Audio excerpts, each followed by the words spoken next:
Assalamualaikum warahmatullahi wabarakatuh. Selamat datang kembali teman-teman di channel Problem Catur. Semoga kita semua diberikan kesehatan dan rizki yang melimpah oleh Allah Subhanahu wa taala. Amin. Di part yang ke-8 nih teman-teman.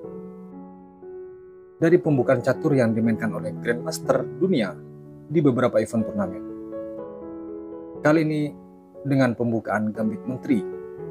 Partai pertama ini putih dipegang oleh Garry Kasparov dan hitam dipegang oleh Anatoly Karpov di World Cup Championship 1986. Dimulai dari D4 oleh Kasparov dan D5 oleh Karpov, C4, E6 dan kuda C3. Gajah ke E7 dan pion kali pion. Gambit Menteri yang ditolak. Dari Kasparov memukul pion yang di D5. Pion kali pion, gajah ke F4 dan dibalas dengan kuda F6. E3, rokade dari hitam, gajah D3 dan dibalas dengan C5.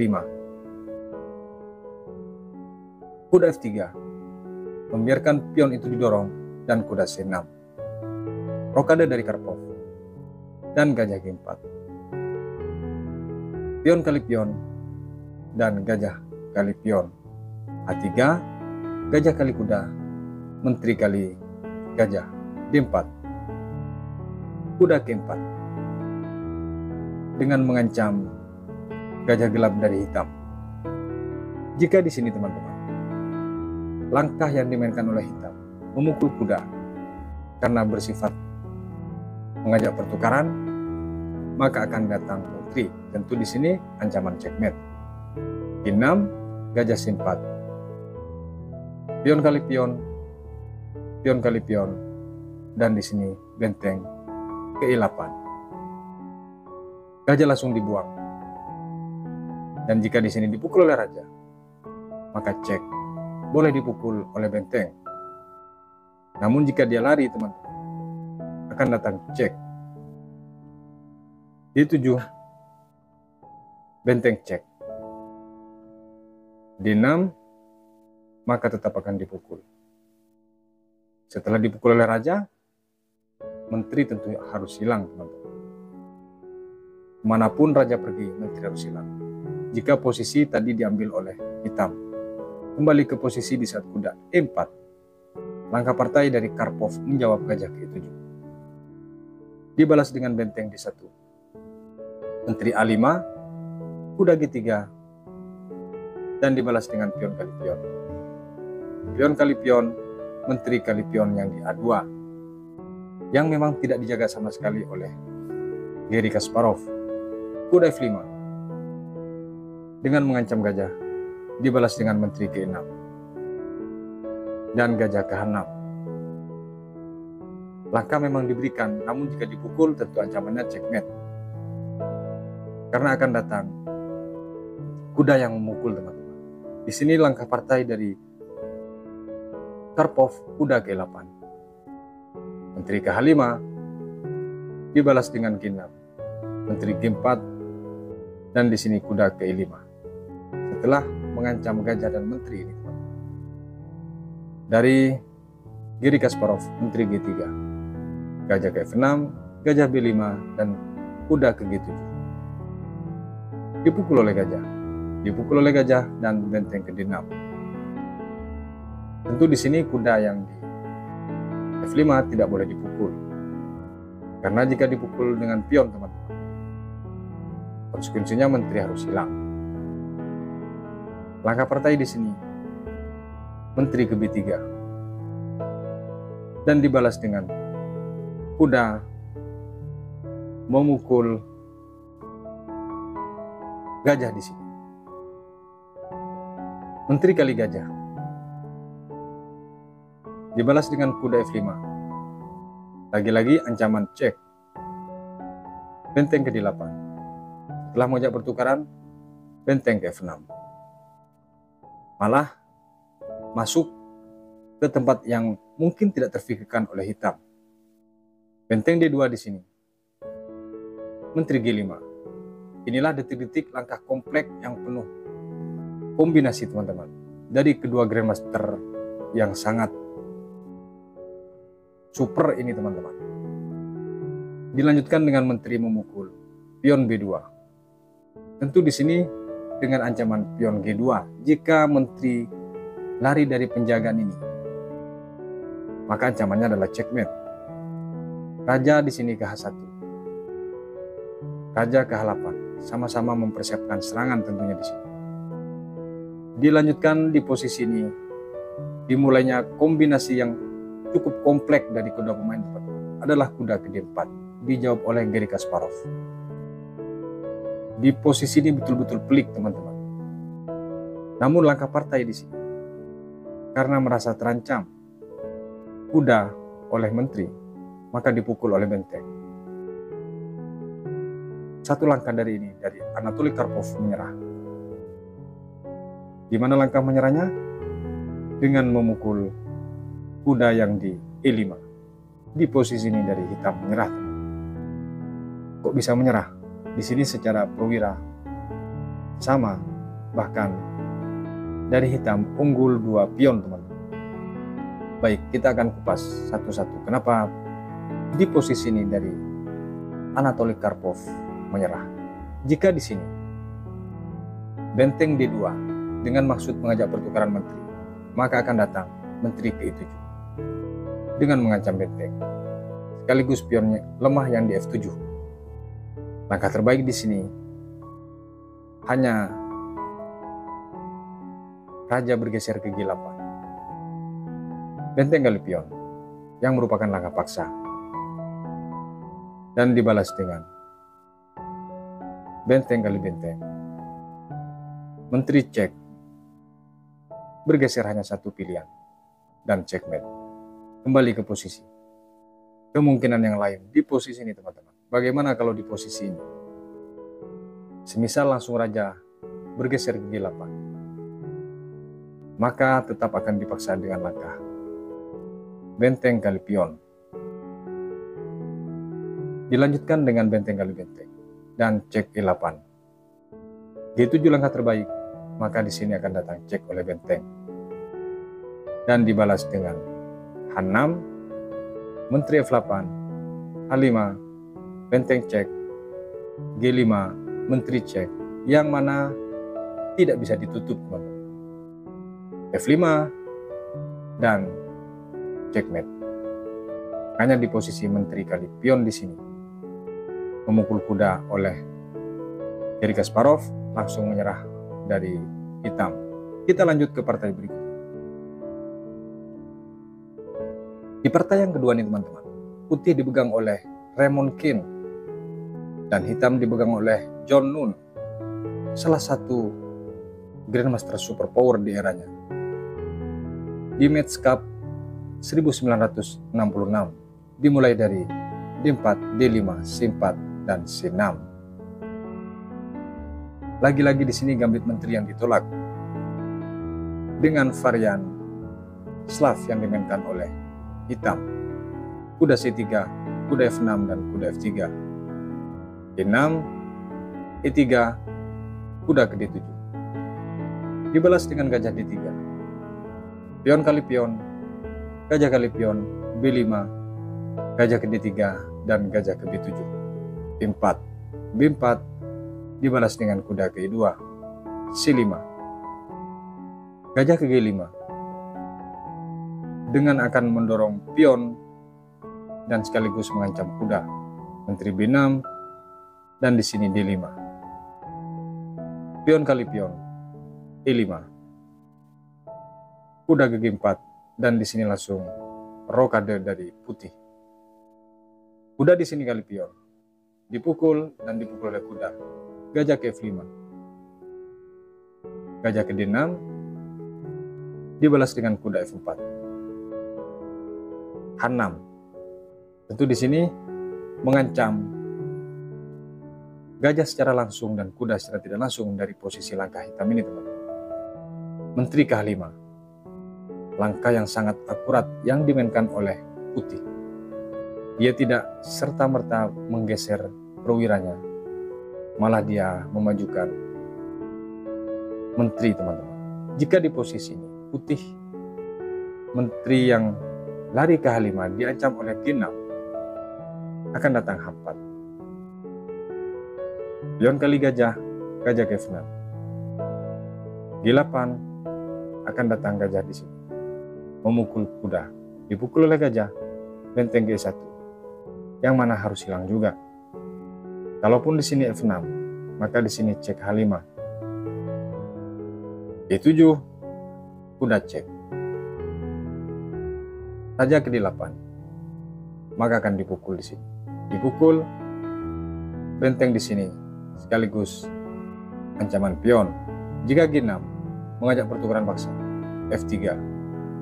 Artinya, di posisi ini sebenarnya dari hitam unggul perwira teman-teman, walaupun sedikit ketinggalan pion dan posisinya cukup porak-poranda jika pilihan langkah dimainkan oleh hitam tadi. Kembali ke posisi di saat Menteri H5, langkah partai dari hitam menjawab dengan memukul gajah. Dia mengorbankan kualitas tentunya dan dipukul cek.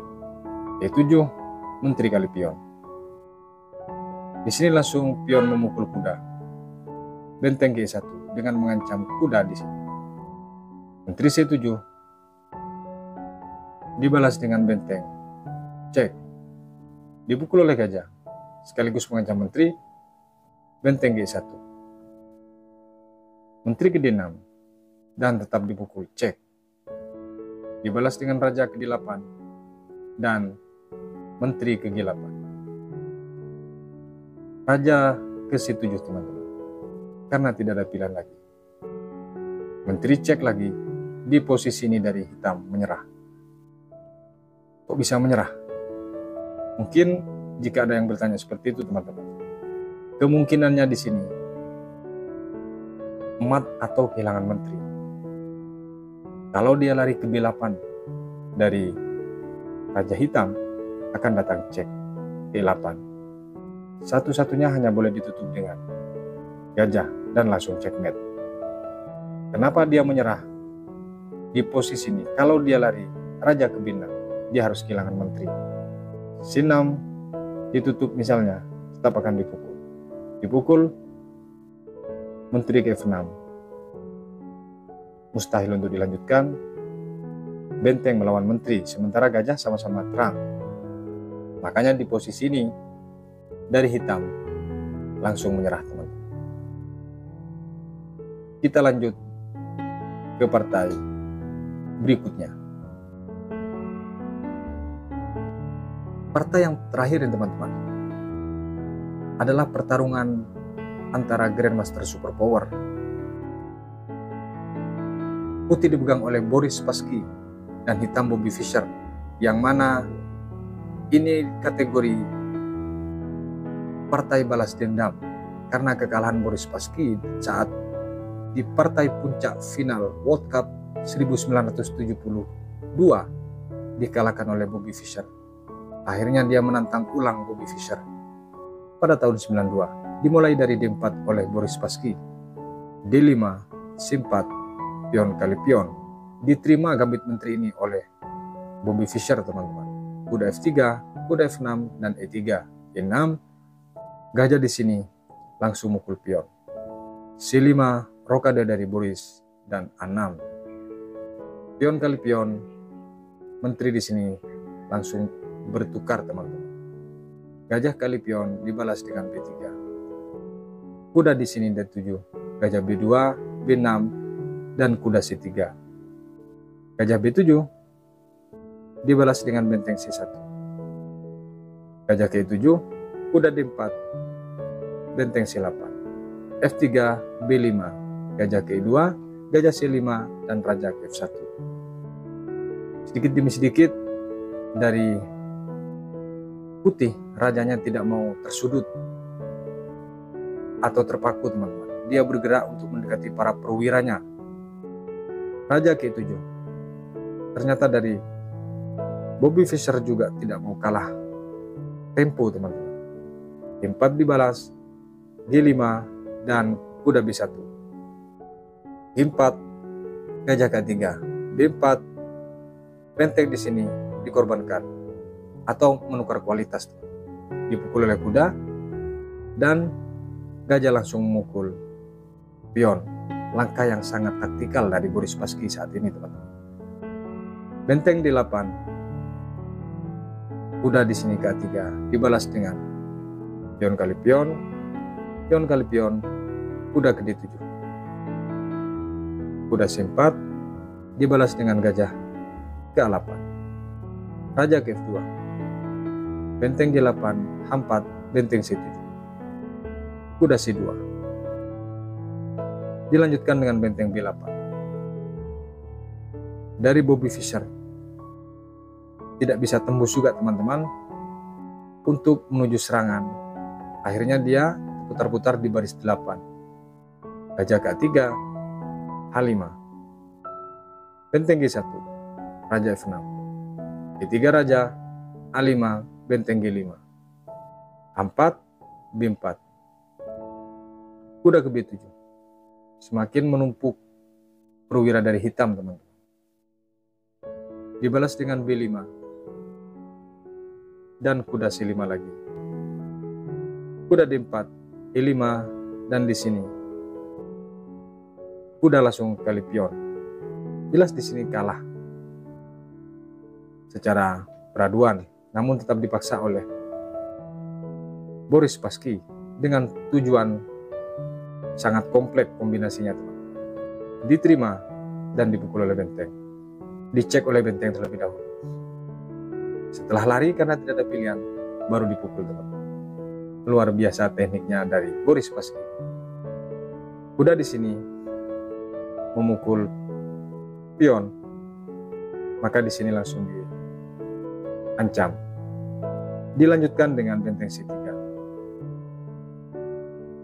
Dilanjutkan dengan gajah ke B4 dan benteng cek dibalas dengan raja memukul benteng kuda F6.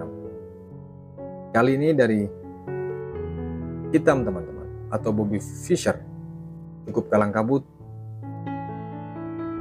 Walaupun dia dipacu bertahan dari tadi, namun di sisi lain perwiranya betul-betul pasif semua.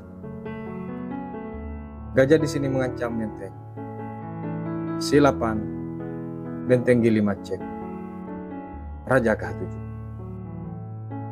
Gajah ke E5 dengan mengancam kuda, kuda ke E8. Benteng di sini memukul sekaligus cek, G6, G5 cek, H7, dan gajah ke F4. Di posisi ini sebenarnya sudah boleh menyerah dari Bobby Fischer teman-teman, karena tidak akan ada pergerakan langkah yang cukup bagus. Walaupun dia maksa cek, hanya mendapatkan pion yang di F3. F6 dibalas dan benteng ke F5.